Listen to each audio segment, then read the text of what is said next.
Can you even sell a house if it's in bad condition? Stick around to find out.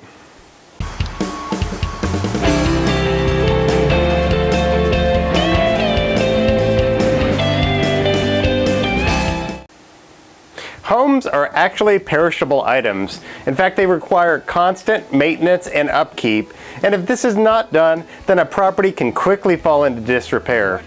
So what should you do if you just inherited a property, just had tenants move out, or for some other reason you happen to own a home that is in bad condition that you need to sell? Well, you have a few options.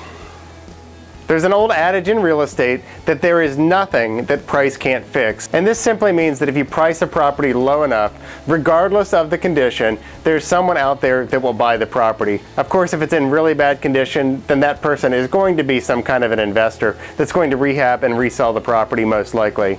So if you own a home that is in bad condition, the easiest way to get the property sold is to price it appropriately for the condition. Understand that there are things wrong with the property that are probably going to prevent your average buyer from getting a loan, getting insurance on the property. So you are looking for that investor buyer, somebody that's going to pay cash for the property, because then they don't have to worry about all of the insurance and inspection requirements that are typical with a retail buyer that's getting conventional financing. You may think by pricing the property low that you're giving the property away. I've heard people say this thousands of times, but I'll let you in on a little secret. A home that is marketed properly cannot sell for less than market value.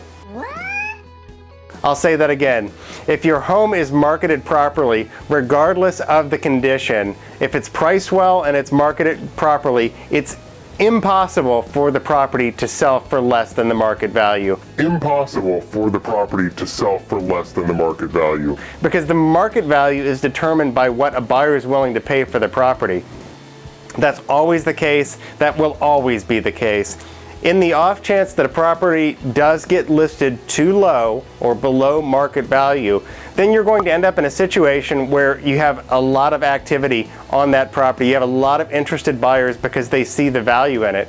What's going to happen then is you're going to end up with multiple offers on the property, and it's going to sell for that market value.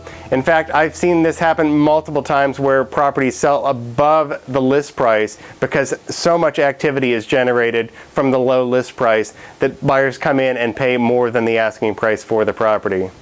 The second option, if you're looking to sell a home that is in bad condition, is to fix the property up yourself. Go ahead and do what that investor was going to do in scenario one and improve the property.